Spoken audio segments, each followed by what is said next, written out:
नमस्कार। हमारे चैनल हिंदी है हम में आप सभी का हार्दिक स्वागत है। इस पद में रैदास ईश्वर की उदारता, कृपा और उनके समदर्शी स्वभाव का वर्णन किए हैं।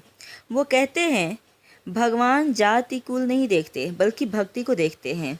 तभी तो निम्न कुल के भक्तों को सहज भाव से अपनाए हैं और उन्हें समाज में सम्माननीय स्थान दिया है। तो अब हम पद पढ़ते हैं। ऐसी लाल तुझ बिन कौन करे, गरीब निवाज गुसैया मेरा, माथे छत्र धरे। रैदास कहते हैं, हे ईश्वर, तुम्हारे सिवा ऐसा कौन कर सकता है कि मुझ जैसे गरीब के माथे पर राजा के समान छत्रु यानी मुकुट धर दिया। मतलब जो सम्मान एक राजा को प्राप्त होता है वही सम्मान आपने मुझे दिला दिया। ये आपकी कृपा के बिना संभव नहीं था।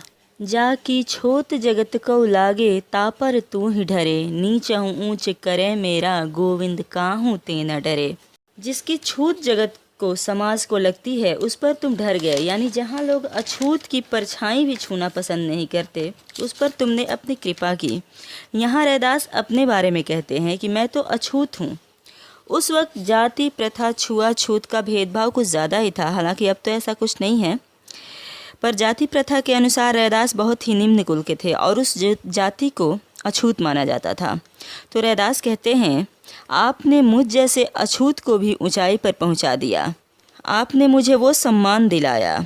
आप नीच को ऊंच कर सकते हैं, आप नीच को भी सम्मान दिला सकते हैं। तो मेरा गोविंद किसी से नहीं डरता, प्रभु किसी से नहीं डरते। नाम देव कबीर तिलोचन, साधन सैनु तरे, कही रविदास सुनहु रे संतहु, हरि जीव ते सभे सरे।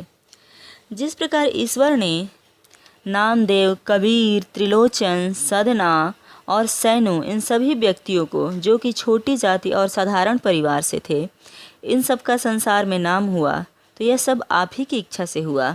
तो कवि कहते हैं, सुनो रे संतो, मेरे ईश्वर के लिए सब कुछ संभव है, तो इसलिए हमें कार्यरत रहना चाहिए, कर्तव्यरत रहना चाहिए। आप अपना कर्तव्य करो। ईश्वर के समक्ष हर कोई समान है और ईश्वर सबको समान नज़र से देखता है। इस तरह से ये पद भी समाप्त हुआ।